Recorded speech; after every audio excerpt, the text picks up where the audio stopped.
Hello and welcome to my video. If you're new here, my husband, dog and I recently moved from Sydney to our 100-acre property in Tasmania. I hope you will join us as we discover the most beautiful parts of Tasmania, learn to live in a tiny house and a large property, and eventually start building our house.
So here's a fun discovery. I've been finding little bits of grass or something in my yarn, the hand spun and hand dyed yarn.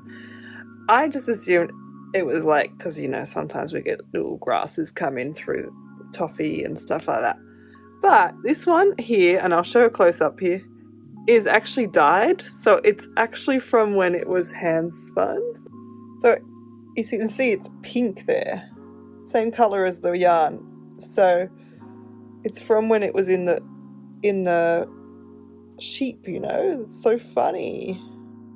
How interesting is that? Some people might find that gross, but I find that really quite interesting. But yeah, I find that interesting. By the way, look how cute Toffee is. Anyway, yeah, I thought I'd share that. I've not used hand-dyed, hand-spun yarn before, so I'm just discovering as I go. I love it. I'm really, really liking it. Not just because of, you know, how it was made by someone I know. If someone spent hundreds of hours, maybe, I don't know how long it would take, making it because they enjoy that process. And it just comes with so many little imperfections and it just more interest than something that comes from the shops, you know, something that's been made mass produced in China. So anyway, I'm just really excited.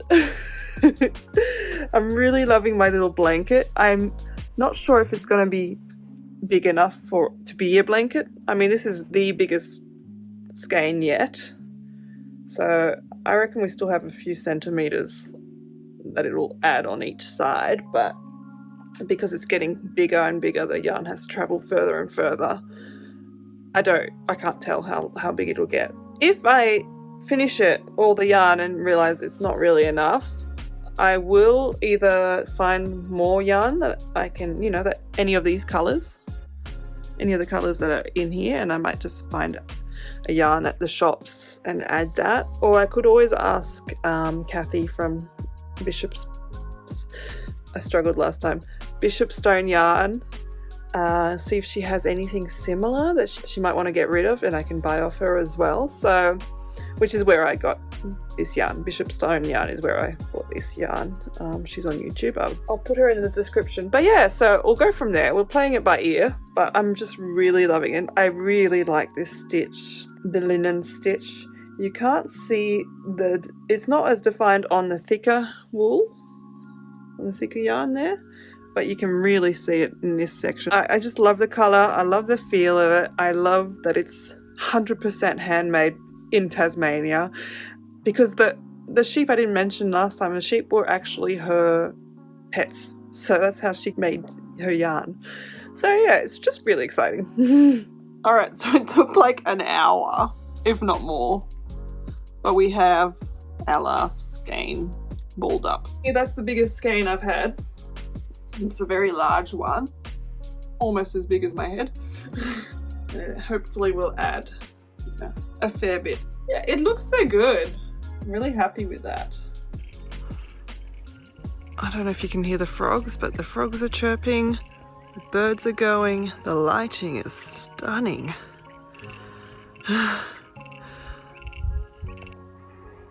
Beautiful in this direction too. It's just really soft golden lighting.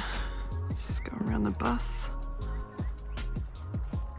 And this is the sunset. Not much of a sunset per se, but look at these clouds.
Container,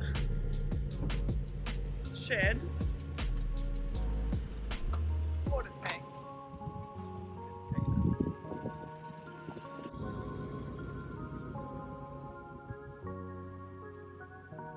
You're in the way, darling.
Thank you so much for watching. I hope you enjoyed this video, and if you did, feel free to give it a like. It really helps me out. I upload some Sundays with all sorts of weird and wonderful videos I find interesting, and I hope to see you then. Bye!